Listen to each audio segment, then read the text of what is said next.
সংসার সংসার করি মিশে গেল কাল, লাভ না হইল ঘটিল জঞ্জাল। হরে কৃষ্ণ, রাধে রাধে বন্ধুরা, সকলে কেমন আছেন? আমি তো বেশ ভালো আছি। তো আজকে শুক্রবারের সকাল। তো আজকে আমার একটু উঠতে দেরি হয়ে গেছে, কারণ কালকে রাত্রে শরীরটা একটা বেশি ভালো ছিল না আমার। তাই প্রভুজিকে বললাম যে তুমি একটু উঠো, আমার সাথে হাতে হাত লাগাও। তো প্রভুজি উঠেছে, আমি আগে উঠিয়ে স্নান টান করে তিলক আচমন করে এই যে রান্নায় জয়েন করি।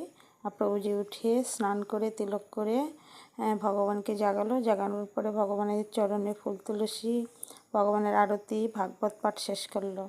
আর এই যে আমি রান্না করতেছি ভগবানের জন্য। রান্না হচ্ছে শাপলা। তো আমাদের উত্তরবঙ্গে শাপলা কেউ খায় না বা খেতেও জানে না। আর আমি এই ঢাকা থেকে শিখেছি শাপলা খেতে, তাই ভগবানের জন্য রান্না করতেছি। তো আজকে ভগবানের মহাপ্রসাদে ছিল ডাল, মুগ ডাল দিয়ে হলো লাউ, আর শাপলা ভুনা, পটল ভুনা, বাদাম আলু ভাজি, সাথে 1 খণ্ড লেবু আর 1 গ্লাস জল। তো সবাই ভোগ দর্শন করুন, ভোগ দর্শনে দুর্ভোগ কাটে এবং সবাই সুস্থ থাকুন, ভালো থাকুন। রাধে রাধে।